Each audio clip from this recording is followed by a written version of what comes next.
let's begin. Jennifer Jones Austin is our moderator today. She is the Senior Vice President of Community Investment for United Way of New York City. She is the organization's leader in leveraging intellectual, human, and financial resources for use in solving some of the most pressing and important of the city's health and human services problems. Prior to stepping into this position, she served as New York City's first Family Services Coordinator, a role in which she led early education, juvenile justice, child welfare, and domestic violence housing initiatives for children and families, and she played a lead role in Mayor Bloomberg's Commission for Economic Opportunity. She served as Civil Rights Deputy Bureau Chief for then Attorney General Eliot Spitzer and was the Vice President of Development for Learn Now, Edison Schools Incorporated. Her work in creating, fostering, and leveraging support for critical programs both with United Way and with the New York City government makes her a deeply experienced voice on the issue of wise nonprofit management in tough times. Please join me in welcoming Jennifer Jones Austin. Thank you. Thank you very much, and good afternoon to everyone. Good to see all of you. I am excited to be in this room at this time for what I anticipate is going to be a very enriching conversation for all of us.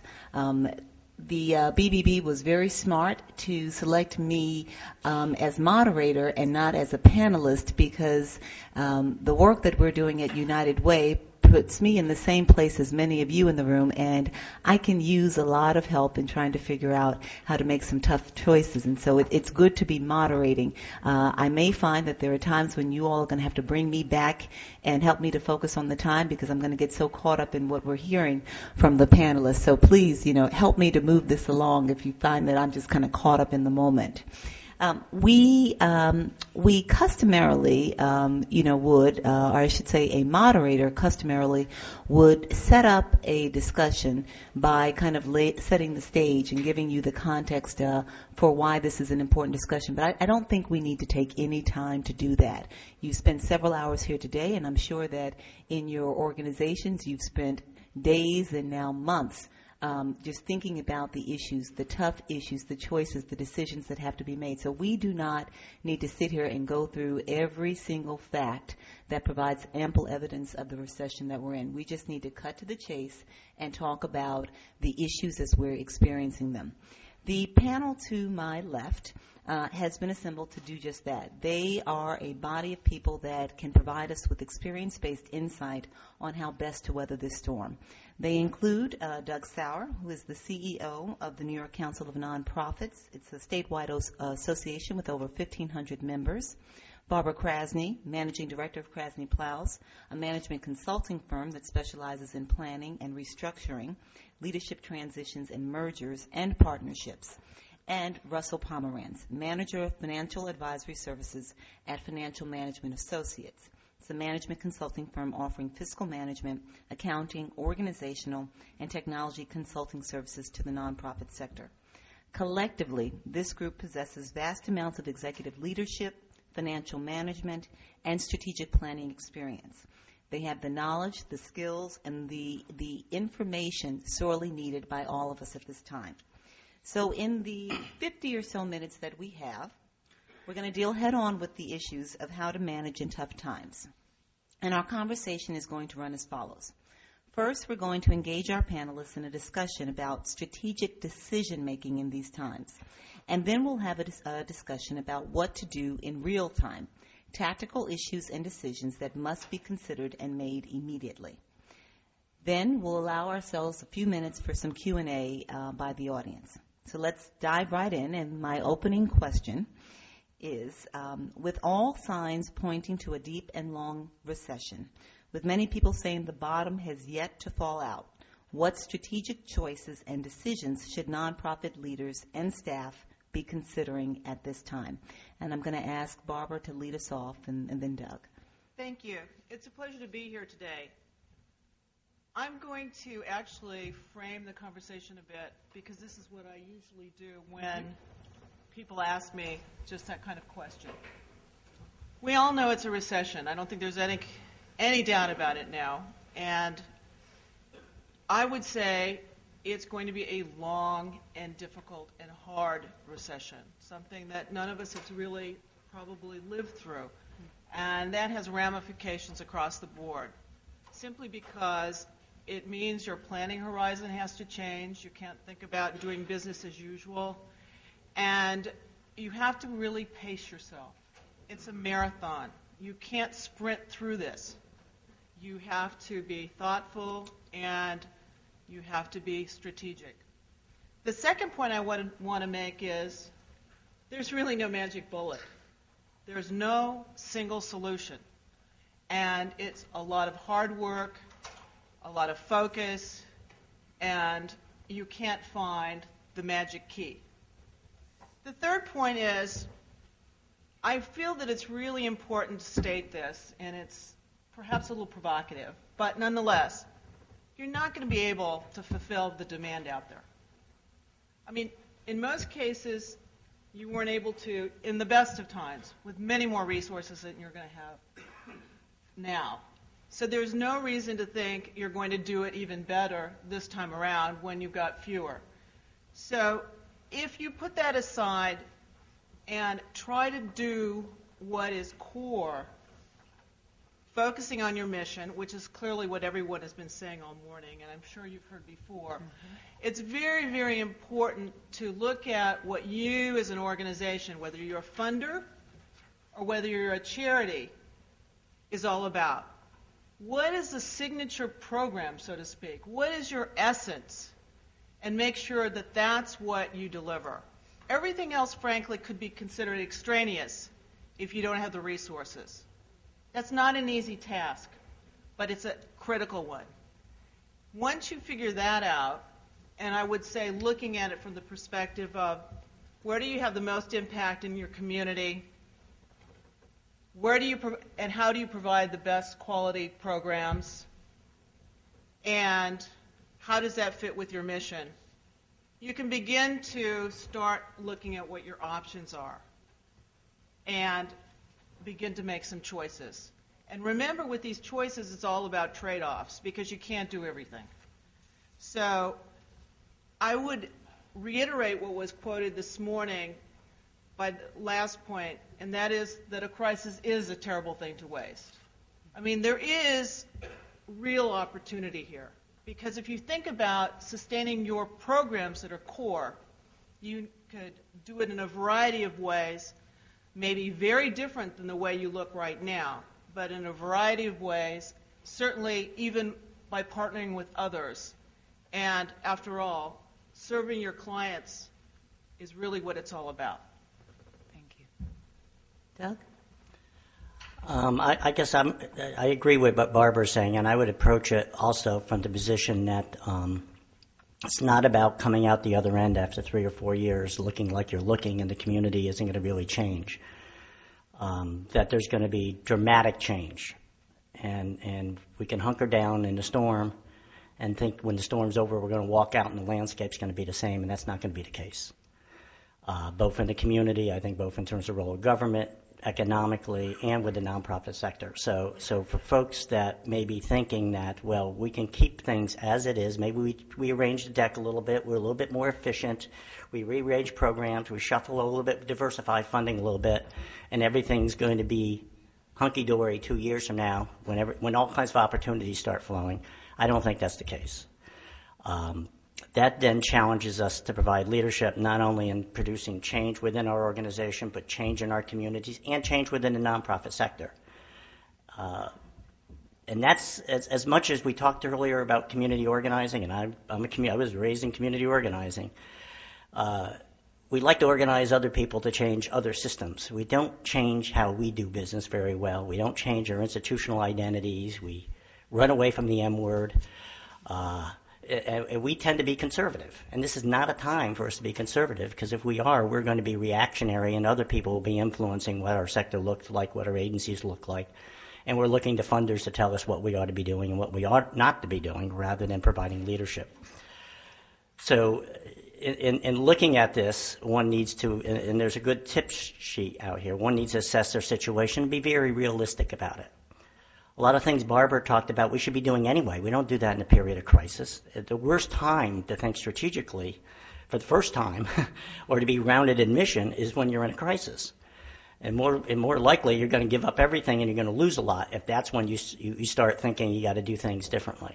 So hopefully you look at it whether or not you're really strategically positioned, whether or not you're really committed to your mission, and what does that mean, and whether or not you have a success in the past of being strategic. If you don't have that as success, if you haven't had a successful past in being strategic, it's very difficult to be that way when you're being forced to do that, financially or otherwise. And then there's the reality of whether or not you're going to close. There's a reality of whether you're going to go out of business or not. And that has to be dealt with. And that has to be dealt with very honestly inside the organization at the board level. Now you're seeing a lot of trends where boards are letting go executive directors and everybody's pointing the fingers and blaming somebody else, and it's very reactionary. And you then have to really look at it, and we noted this in the choices here. We really have to look at whether or not the structure we have and the structures we have within whatever field we're in, the arts, the culture, health and human services, is that really working? And if we really believe in mission, then the organizational identity, the institutional structure, the history is not the most relevant piece. It's about where we're going and what's the best way to provide the services and promote our mission. And that's where the goal is, and that's where everybody's eyes need to be. Those organizations that are at the margin or are already kind of underwater and then facing this crisis are the most vulnerable.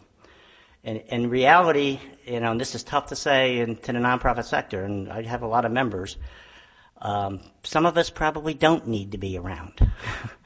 Some of us aren't very effective, or some of our structures are dinosaur structures in a changing environment. And I think everybody needs to be able to have an honest discussion at that level, both from executive leaders to board leaders to funders, and really look at this as an opportunity for change and an opportunity of change to kind of retool, redesign both within your organization as well as externally, and perhaps within the community that you operate in the best interest of what your mission is. It's about preserving mission. It's not about preserving an organization. And so I think there's new partnerships. I think there's new opportunities out there. I think, as was talked about a little earlier with the advocacy, there's winners and there's losers. And sometimes we make the choices tougher than they need to be.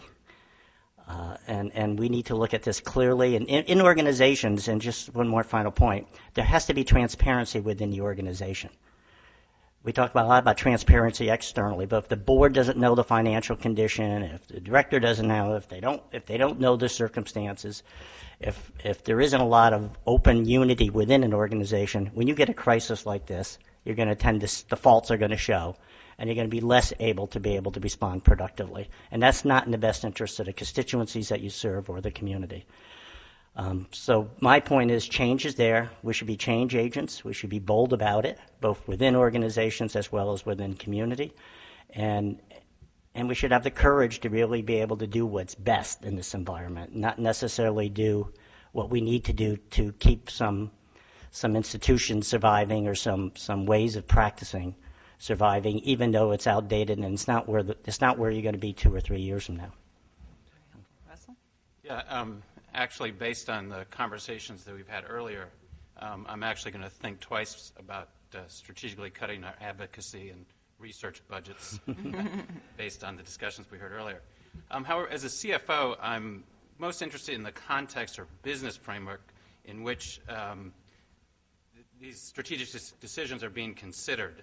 My goal is to increase the probability of appropriate and positive incomes, and they're not only financial outcomes. And they're not only financial outcomes.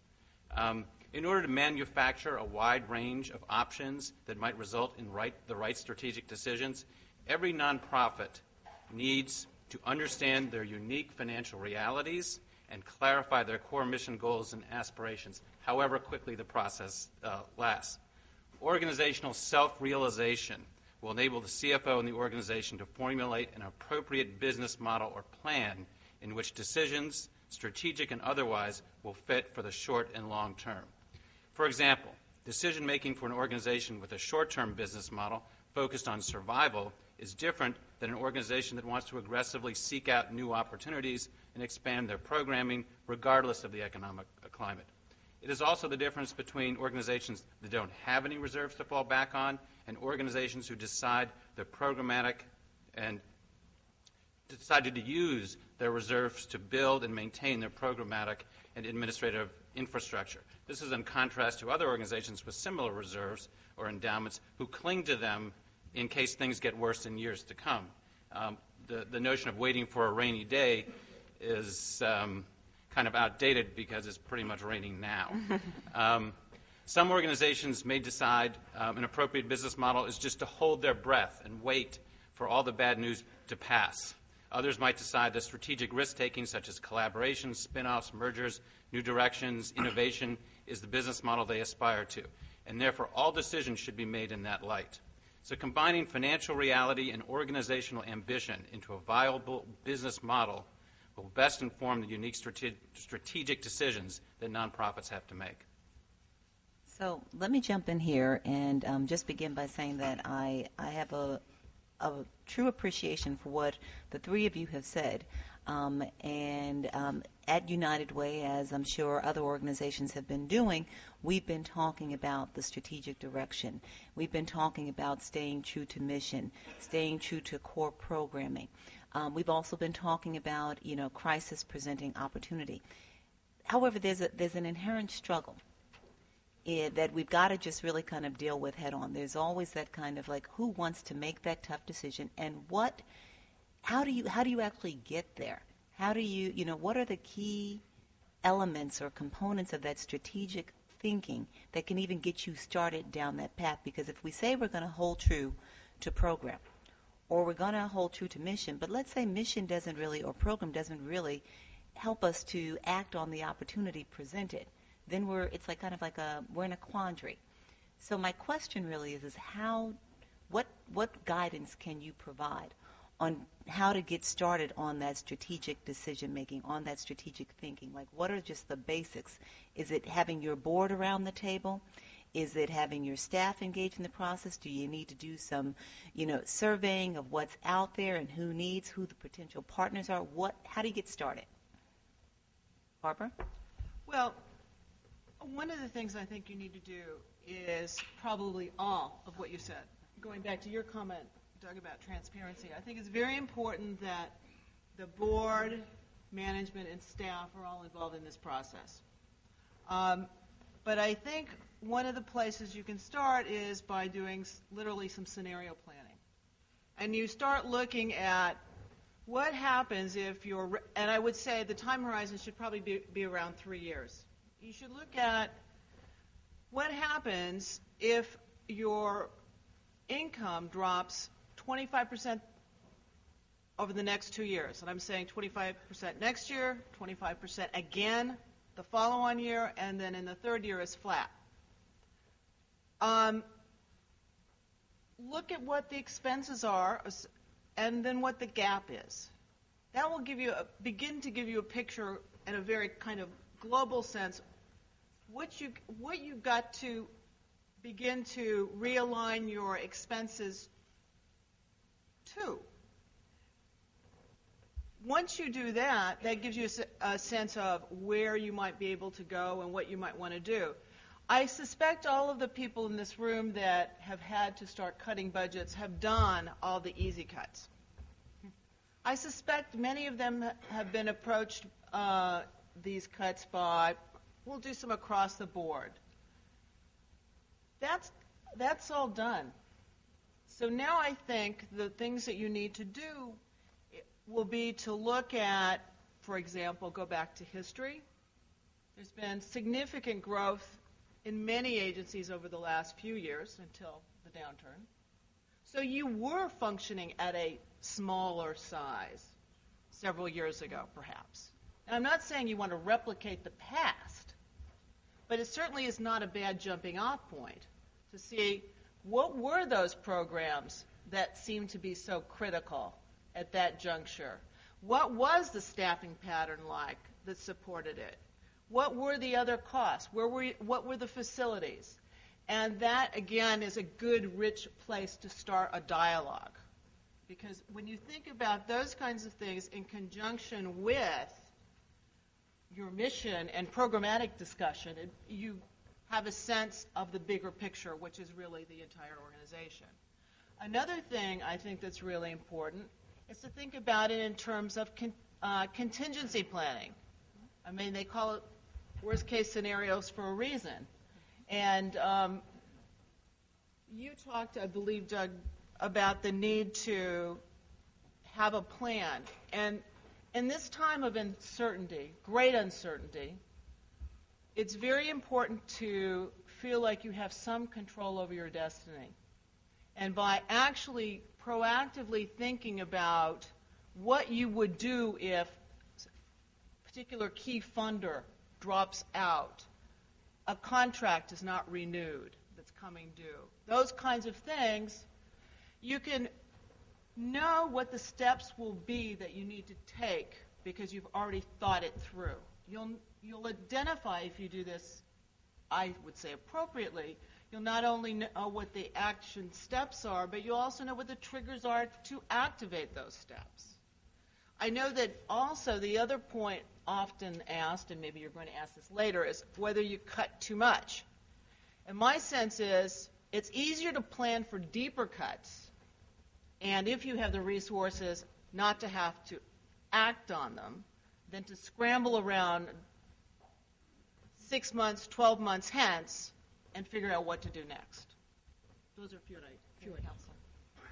I'm going to give the lawyer answer. I'm not a lawyer, and it says it depends.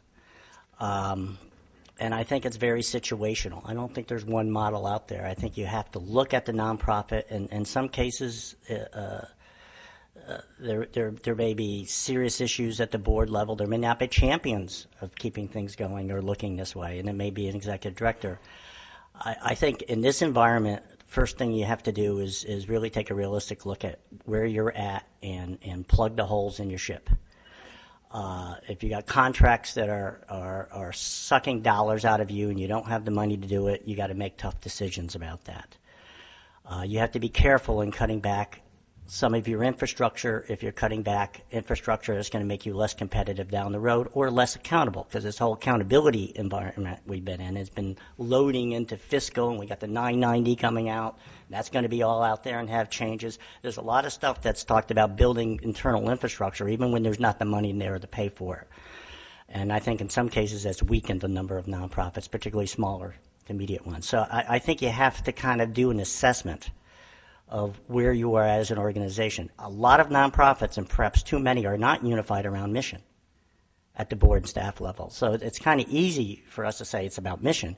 You sit and talk to people, and there's 10 different ideas about mission and what the mission means towards priority, and that's what adds to some of the confusion. In some cases, that's added to the confusion of folks getting into secondary programs, getting away from core. What might have been core 10 years ago is not necessarily core for the board and staff today. There is an entrepreneurial spirit, which is good, but the entrepreneurial spirit can chase dollars rather than pursuing mission. And I think there needs to be, you really need to have an assessment done, and I think I'm a big believer it starts with the board of directors.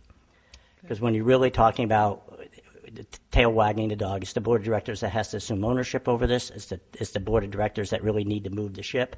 And it's the board of directors that's deciding who their management's going to be now in the future. And there has to be some good discussion, good literacy there at the board level, openness, and then you kind of plan from that point on. And in some ways, there's opportunities around transitions. There's opportunities around having dialogue with funders, which I think is important. And in many cases, sometimes funders may have a real vested interest in prioritizing your organization. There is a real fear that I have that we're losing infrastructure in the sector. We're losing infrastructure in community. And that's the conversation we need to have a neighborhood center close, to try to restart up that neighborhood center 3 years from now, because all of a sudden new funding's coming down, will cost 10 times more money, and take years, if not decades, to be effective. And we really need to broaden the conversation and involve community stakeholders in this conversation. I don't think it's just about what we do internally, but it really is around mobilizing the network, using community organizing techniques to do that. And it's got to be more than we just need to have money to keep our doors open. It's got to be what's really best for our community. And that's where it keeps coming back to mission. So I think from a very practical perspective, it's about being informed internally. It's about communication internally. It's about being realistic about it. And it's about engaging the people that are important as your constituency and stakeholders in that process. Whether you're in a crisis or you're a healthy organization looking for new opportunities, I would advocate that model. All this makes perfect sense. There are a couple of triggers that are going to make this happen or should make it happen. One, as Barbara says, you're going through a process right now. You're looking at your contingency. You've got a budget process if your fiscal year starts July 1st. You've probably already gone through a mid-year modification. So when you go through your mid-year modification, when you start your budget process, what's happening? Your revenues are way down. Well, what does that mean? Something needs to be done. So making decisions about what your budget is going to look like is going to require you to incorporate what your strategic focus and what your strategic goals are going to be. So somebody's got to figure them out. So through that process, there needs to be there will automatically be, or there should automatically be, a process set up that deals with this as you go through these budgetary processes and mid-year modifications and things like that. The second is leadership.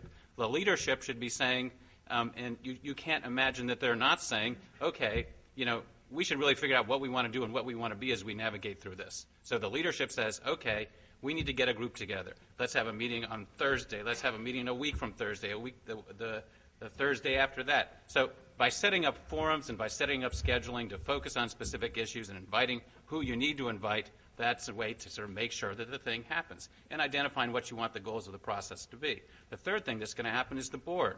Because obviously they've got fiduciary responsibilities.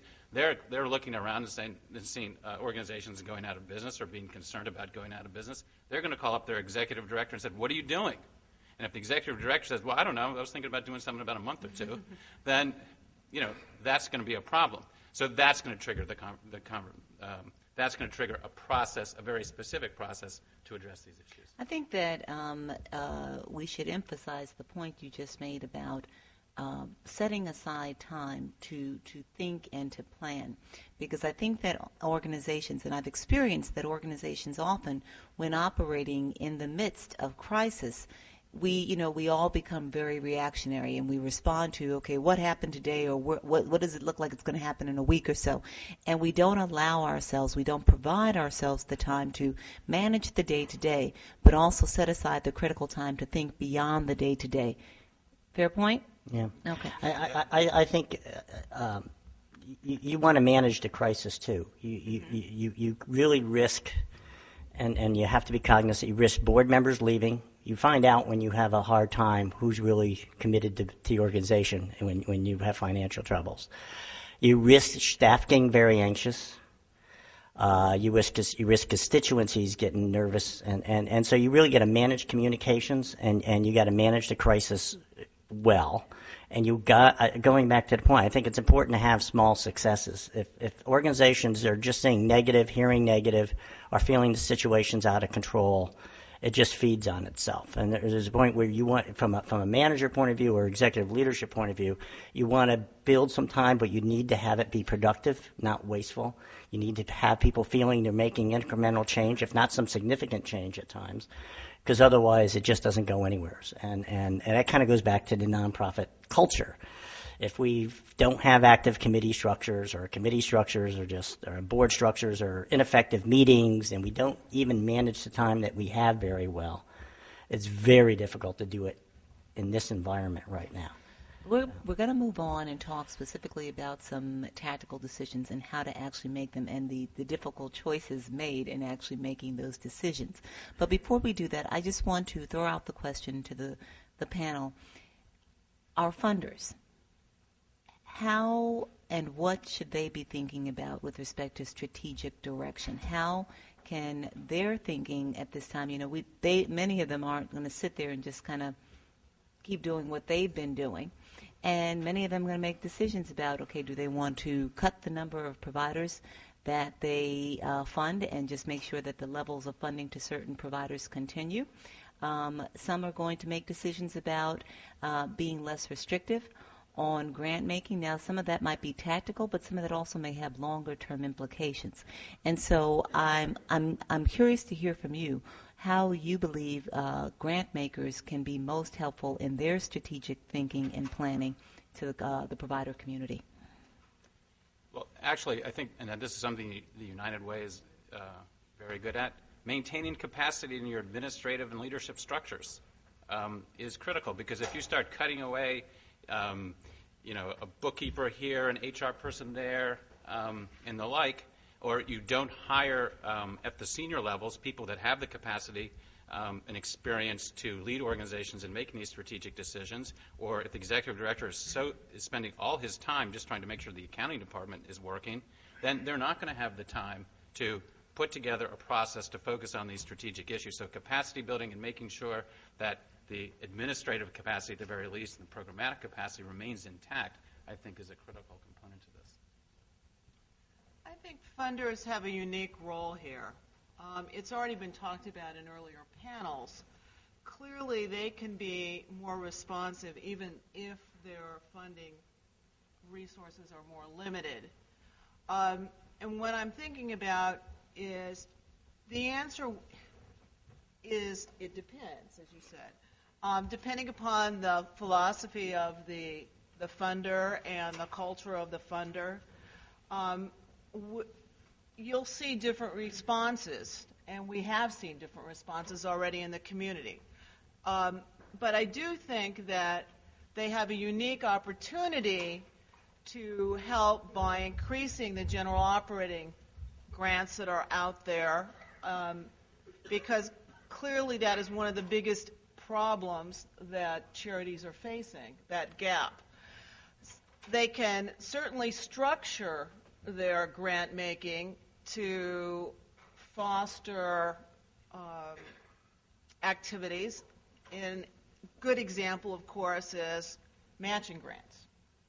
They can look at reshaping awards that are already committed to maybe release the grantee from some of the strings and move programmatic dollars into the unrestricted category. I mean, there's a whole, like I said, there's a whole variety. But again, one of the most important things I think we all need to remember is that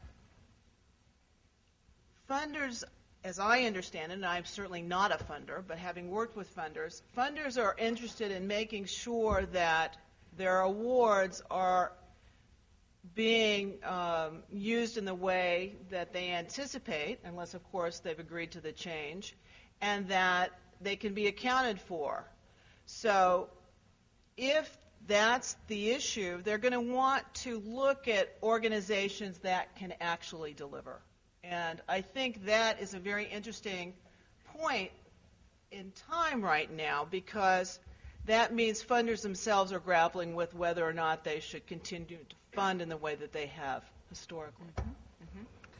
I think there's a unique opportunity here that I see anyway, where for the first time in a long time, if ever, in my professional career, I see that the nonprofit grantees are having an understanding of what funders are going through.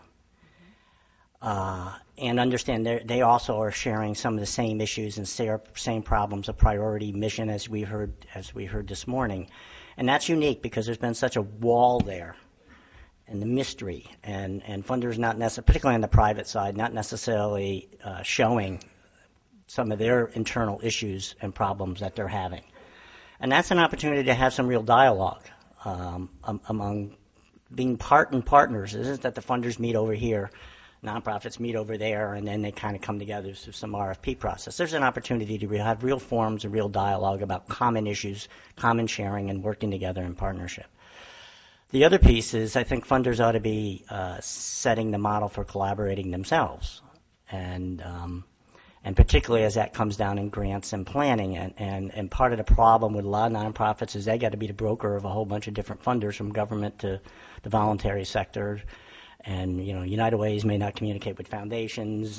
Foundations don't like communicating with government because that's not, it's got its issues to it. And nonprofits often has to have more infrastructure to be able to deal with the non-communication in the funding environment. So this is a good time for integration of funding to start at least coordination and the nonprofits providers being part of it. I think this is a time for funders to move away from, as was talked about earlier, line item kind of restrictions and being too micromanaging programs if you have a way of measuring that organizations can deliver.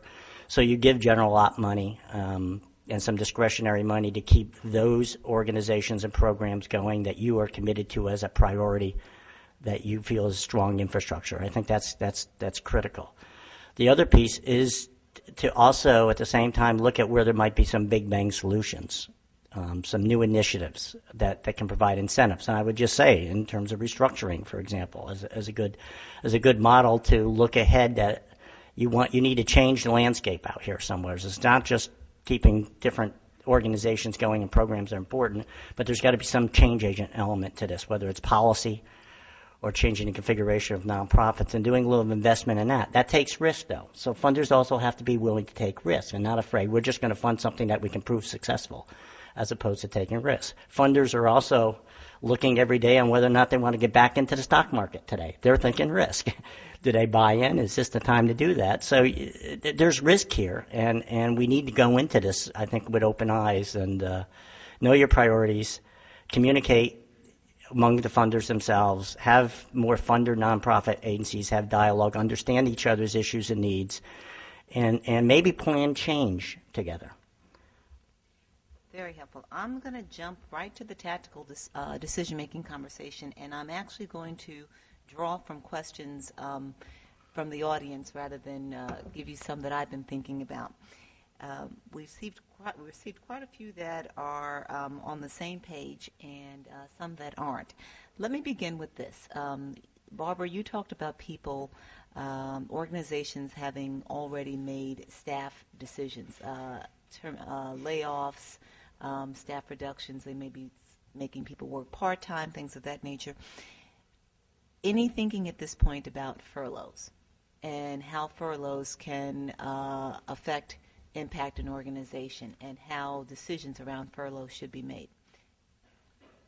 Well, I do know of one agency that is actually, and I'm sure there are many others, that have actually used furloughs. And it was very interesting because the entire agency treated it and accepted it in a very, very positive way because they felt that it was a shared burden and that it was fair and equitably distributed, and it allowed people to continue to have their employment and continue to do their work and not have too much damage in terms of program delivery. Excellent. Any other thoughts, Russell? Yeah, we've actually been working with organizations where that trade-off, that question has come right before them. They have a choice as to whether they reduce their salaries by 10% or institute furloughs. And the decision, they came to the furlough decision for a couple of reasons. One, they felt that they wanted to maintain the salary structure of the organization. So if you cut 10%, then a person's salary is 10% less. So they go home to their family and say, well, what's your salary? My salary is 10% less than it was before. That isn't good for morale. Or a person's willingness or desire to be in an organization. A furlough basically maintains that salary, but obviously over the course of a particular year, then you actually take home less. I think the second thing about furloughs that there are a couple other things that I think made sense to people. One is that it wasn't quite clear to them if you cut salaries by a certain amount, when that salary increase is going to come back. It was too easy for an organization to say, we've cut your salaries. Well, it kind of fits into our business model. We're not going to raise you back 10%. We're going to raise you back 5%. So how you got back to where you were could be a problem. The other thing that was kind of interesting about furloughs was that, and we were thinking about instituting this a number of years ago at the Vera Institute of Justice where I was working. One of the reasons we didn't do it was because it just sent the wrong message. at that particular time because the world wasn't falling apart. But the world's falling apart now, so if you institute furloughs, everyone's going to understand these are furloughs, this is the reason you're doing it. So it is sort of a less intrusive way to go about things. The other thing that was actually surprising, and I know this is not the norm, but when the discussion of furloughs came around, I'd say about 25% of a number of overworked people said, sign me up for this. It was surprising the number of people, especially at the senior level, that were willing to accept furloughs. And some of the organizations we're talking to as well sort of have a progressive or graduated approach to furloughs. People making under a certain amount have a week off. People making over a certain amount might have 2 weeks. So there's a way to sort of progressively structure it so that people aren't, especially the lower income people, are not dramatically impacted. Thank you. We have received quite a few questions concerning mergers. And the questions pretty much center on resources, support, financial support, resources for mergers. And so the people who are asking these questions are asking about where they might find more information about funders that support mergers, legal resources. Additionally, people are asking questions about publicity associated with the merger and how to manage that. Thoughts on that? I think that that's an area that funders need to step up on, both on the private side and government side. And there are certainly in this state some very good models on the private funding side where funders are actually putting money into a pot, coming up with phased process. And critical to this is not about just smushing two organizations together in some way, but having that be successful, which means there needs to be a different attitude than maybe some have had in the past. Well, we're going to have this happen because this is going to save dollars and we can give them less money down the road then. It really should be about having agencies come together, achieve some efficiencies, usually not saving dollars, but having dollars that can be reinvested back into services and mission, being stronger and more competitive, and perhaps having incentive dollars to really give that extra grease so they are successful and they take off. So there has to be, I think, a perspective on that that's broader than just making it happen. On the same token that I'm seeing this all over the state, organizations will go out and explore and take those risks and have those conversations. And even just exploring the conversation is a risk in many different ways for funders at the board level. And they're willing to do it if they know that there's some supportive environment out there that's saying it's okay to talk about this and that there can be support for that kind of process. And it can be expensive. You get into Medicaid providers, people are curious about they're going to lose money on the rates, and it takes funders, again, being part and parcel of the process of creating an environment that can be conducive to that, because I think there's a lot more interest, need for, and I think people will walk down that path appropriately, and then the due diligence process will work itself out whether it should happen or not happen. And there's all kinds of different forms out there, so merger's only one kind of thing. But if the funders themselves can provide leadership on that issue, I think you will find the marketplace responding, particularly in those areas that you have that interest. Where can you get resources? Talk to your funder. There are different pots around. Check out some websites. I mean, we have some that we can be aware of. There's an advocacy that can occur at the local level. I know the state of New York has been funding within certain state agencies these kinds of relationships, because that's the way that they can get survival and they can ensure infrastructure being in communities where they have vital services that they just cannot let the services go away. I would say that I would reiterate what Doug said.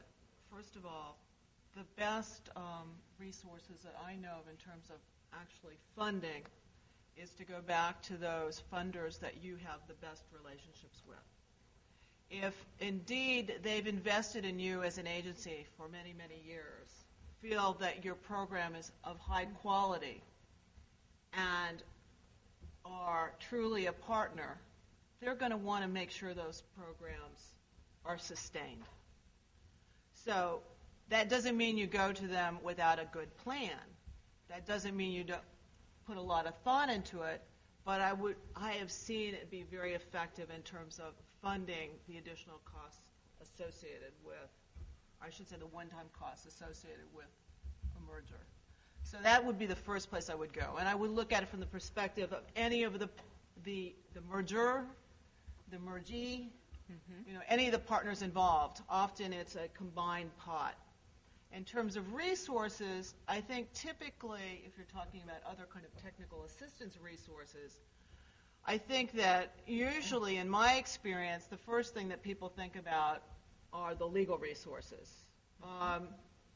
And for those charities that are supported, that fall into the programmatic category that Lanny supports, clearly that's a very, very powerful set of services that you can draw upon, and we certainly have worked with them. There are other legal service agencies that support other sectors within the nonprofit world, and they may equally be supportive. I don't have personal experience. And then, of course, there are those that you just pay for outright, and there's those that you can maybe potentially reach through board members. I do want to caution you, however, that in our experience, we found board members who may have excellent legal representation on their board and may look to their M&A partner at a corporate firm may end up costing you more time and energy as you untrain them to think very differently about this kind of animal, whether it's any kind of recombination, because they look at it obviously from a for-profit perspective. And that takes a bit of work. In terms of other kinds of assistance that is needed, typically it's a good idea to have some kind of financial resources if you don't have the capacity internally, because you want to be looking at pro formas, you want to be looking at the financial implications, you want to be doing salary and compensation analyses, because clearly you need to bring things into parity or address those kinds of issues. But there are many resources out there, people that can do that. And last but not least, there usually is an element that's often overlooked, which is really managing the whole process and all your consultants.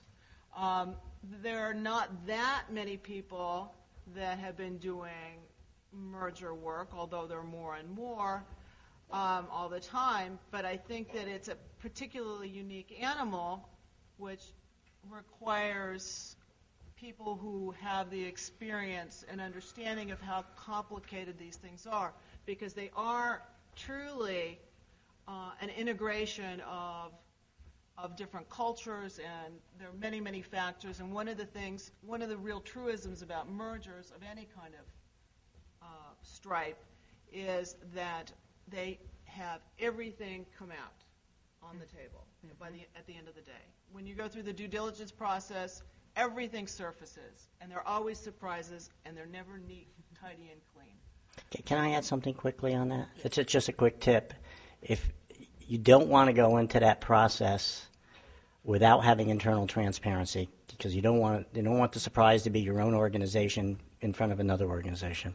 And secondly, this is an opportunity that you need to look at when you got some assets and strength. You don't want to go into that process when it's a giveaway. You're in the hole, you owe a lot of money, and too many wait till it's a survival issue, and that's not the time to really negotiate, and that's why you want to start thinking about this ahead of the game, if that's the path you're on. We have just about 6-7 minutes left, and so we've got about 6 or 7 questions. And what I'm going to do is direct my questions as they've been given to me by the audience, one question for each of you. And I'm going to start with Russ.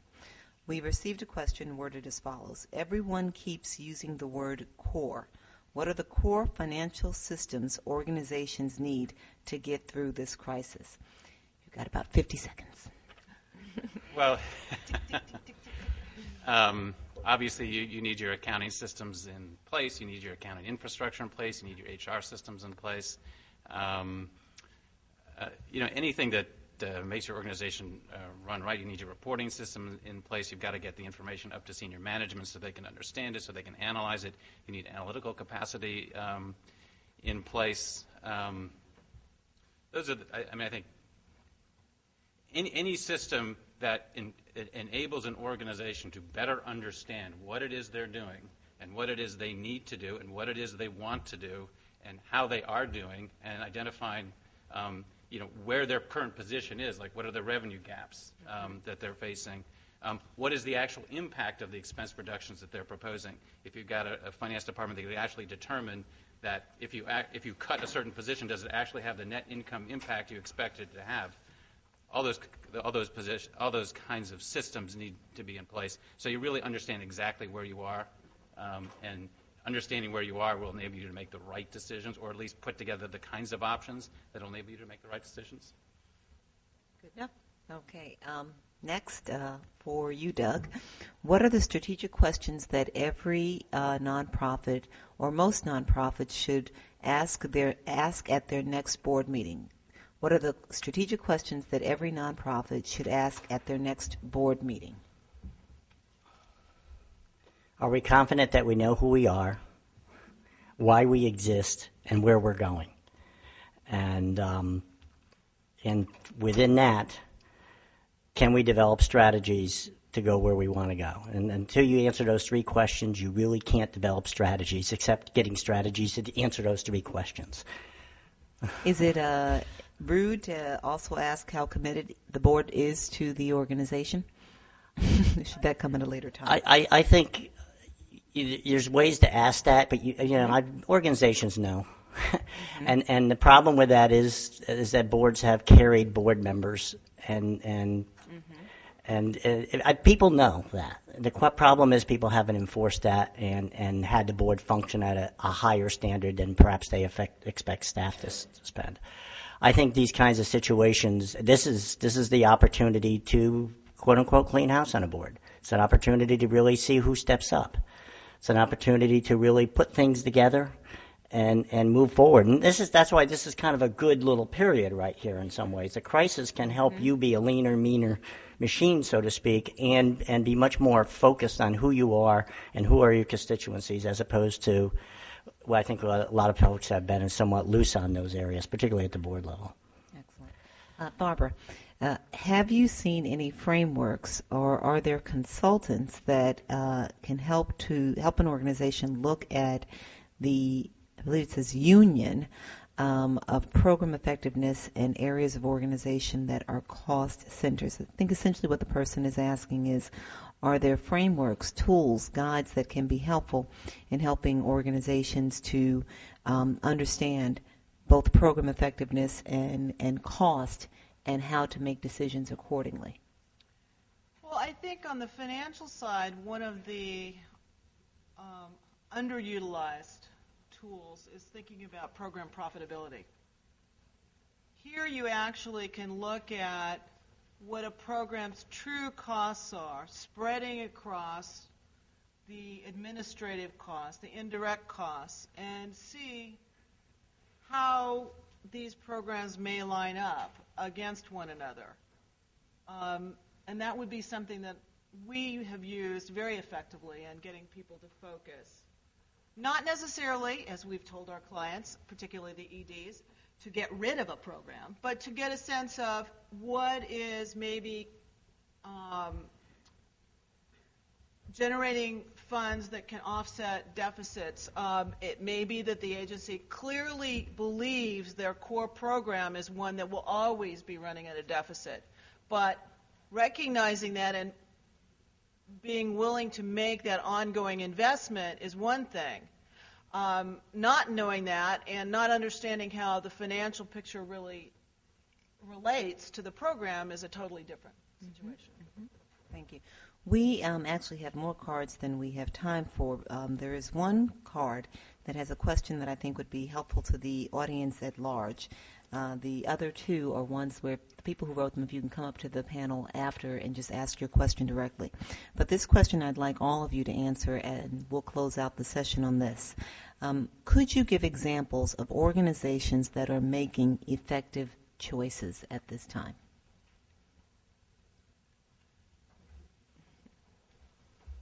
Yeah. Yes. Yes. Yeah. Yes. and I'm seeing people making effective choices more than I would expect, actually. And I'll give you an example of last week. 3 literacy volunteer organizations came.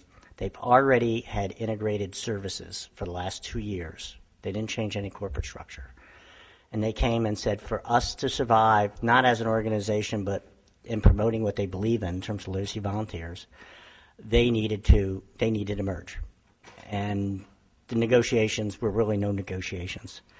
And one of the directors, the smallest one, which is usually the ones that have issues, smallest one says, it's about time that we became a 21st century nonprofit. And they made their choices, and they made their choices without a facilitator. They made their choices homegrown as organizations. The directors were leading the process. The board was leading the process. And they were just saying, now what can you do to help us make this happen? They made the right choices. They've already cut back, and they're lean, and they got funding cuts, and there's lots of problems at the state budget level with literacy volunteers in United Ways. But they made all those choices on their own, and then they did it collaboratively together. And that was great. And I love the term 21st century nonprofit. Very good. Barbara, Russell? I know of a funder that we've been working with who has recognized that